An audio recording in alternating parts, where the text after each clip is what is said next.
You're listening to Discutafel, the podcast on eco-friendly gardening and permaculture.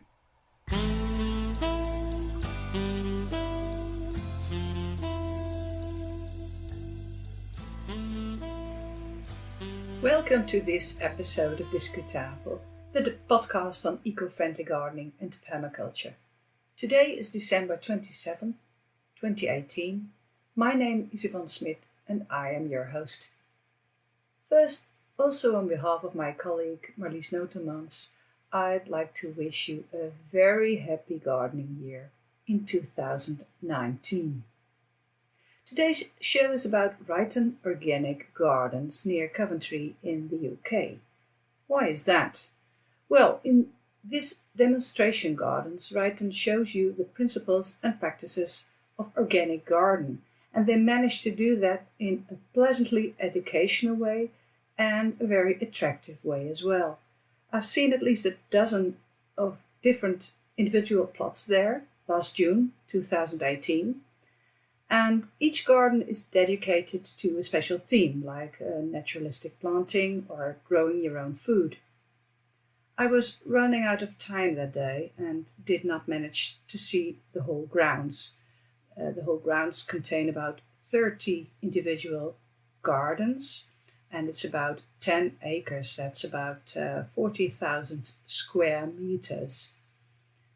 It's mainly me who is to blame, and you'll find out later in the show why. Let's say your devoted Discutafel reporter likes to explore the country and learned you can not always count on frequent buses back to town. In this show you'll hear part 1 of my walk in the gardens, and later on we'll publish part 2. But first, I'd like you to experience a little bit of my journey to the gardens as a side story you might enjoy, because it was rather an adventure on itself. And you'll hear some facts about the gardens and about its owner, Ryton Organic. Enjoy this episode.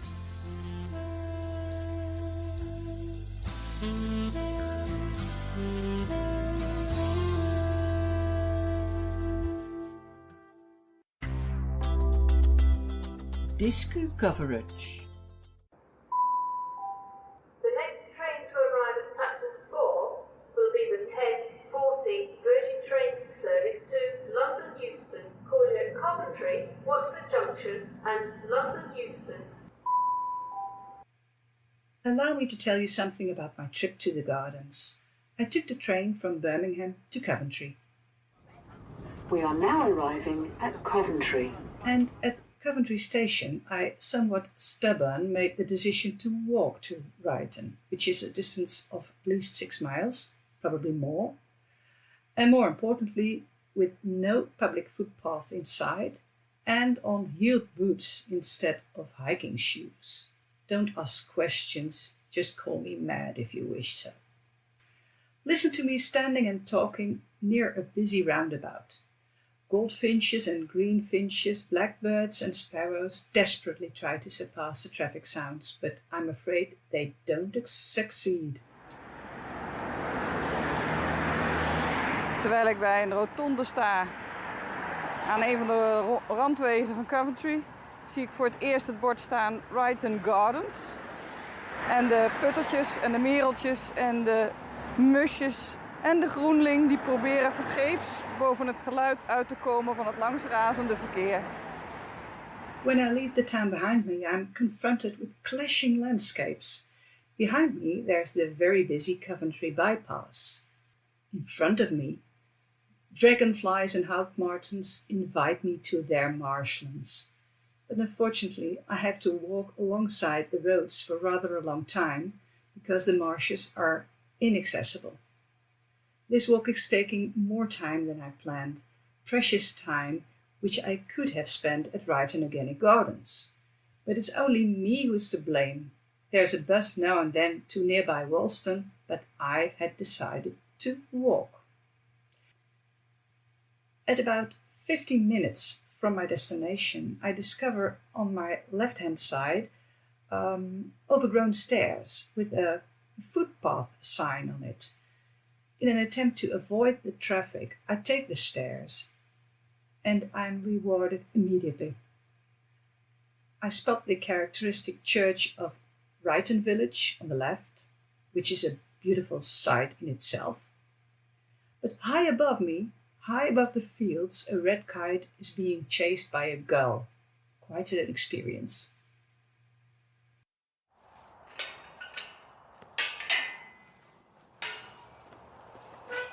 Then I see a brand new gate, and I'm entering a recently upgraded nature reserve with wetlands, or at least grounds which ought to be boggy, but in this summer it's hardly the case.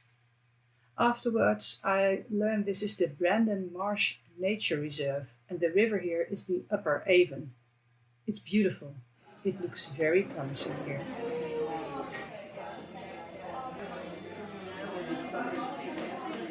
All is well that ends well.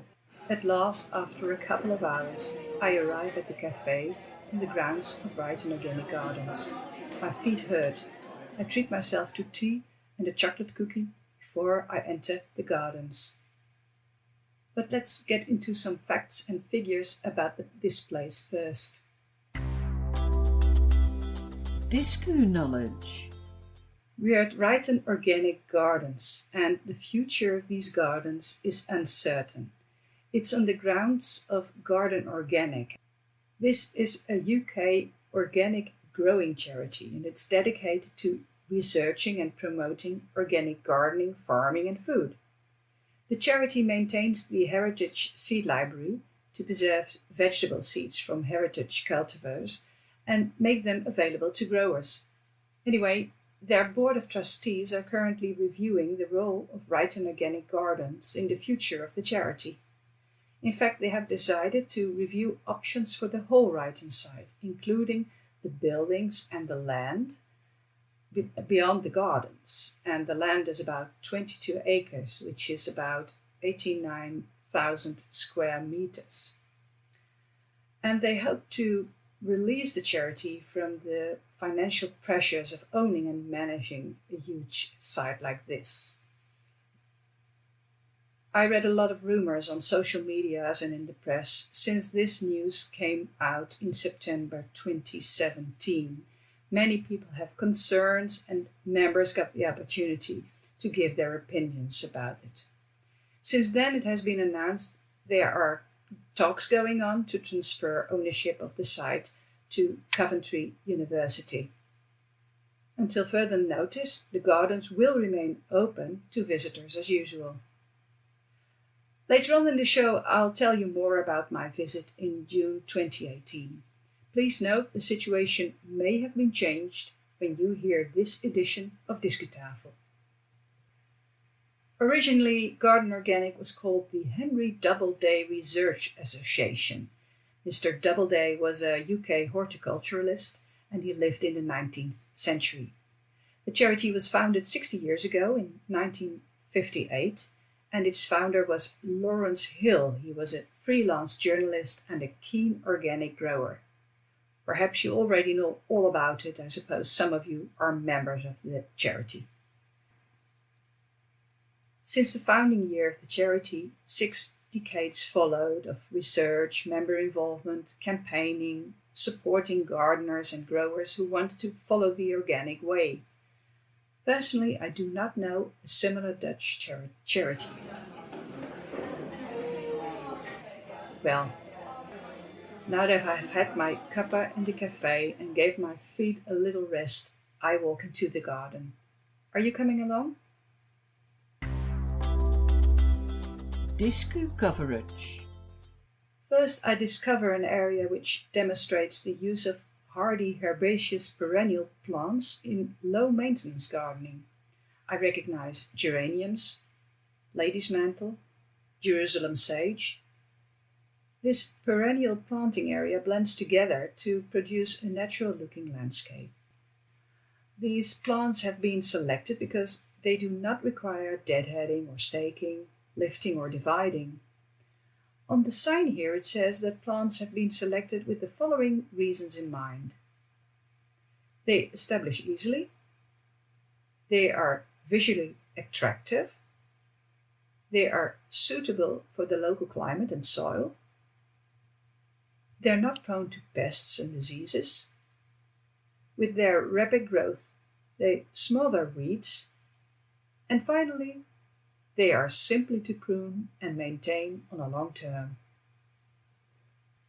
A little bit further on, I see a plant bed with flowers which attract useful insects. Here I recognize the lady's mantle again, and opium poppy.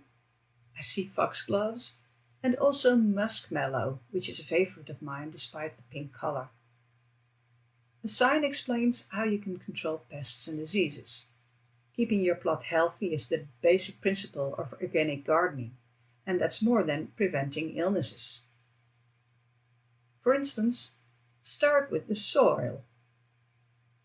It's all about structure and nutrition, they say here. And then choose the right plant on the right place, as Carol Klein often explains on TV. Next, they say, observe your plants, and that's an advice I would like to underline. When I see a plant in my garden, I sometimes know immediately whether it's thriving or feeling not so happy at all. But I do miss the message sometimes, and then I'm late in noticing the roots are too wet or too dry or so. Finally, they urge you to work in a clean and hygienic way. I know I'm a bit careless at that point. I do the washing up of my plant pots in my wheelbarrow now and then, but not all the time. And I clean the greenhouse once or twice a year. Yes, I do that all. But I hardly ever clean my garden equipment, and I think I should do that. As a comfort, they say here at Ryton that it's perhaps wise not to want a perfect garden. You've got to live with diseases, or perhaps you should make your own definition of a perfect garden. I recall Alan Titchmarsh's words. He said, "If you fancy the dragonflies, you get them all for free with it." I think that's true. Discu finish. With these words, we come to the end of part 1 of my walk in Ryton Organic Gardens. Sometime next year, in 2019, you can hear part 2. Thank you for sharing your time with us at Discutafel. Please go to the show note on our website, discutafel.nl, for more information on this show's topics, or exchange views with us on Twitter. Our tweets and our website are in Dutch and partly in English. Your feedback is appreciated. I expect the next English episode to be online as from January 24th, 2019. In the meantime, let's go outside, and until next time.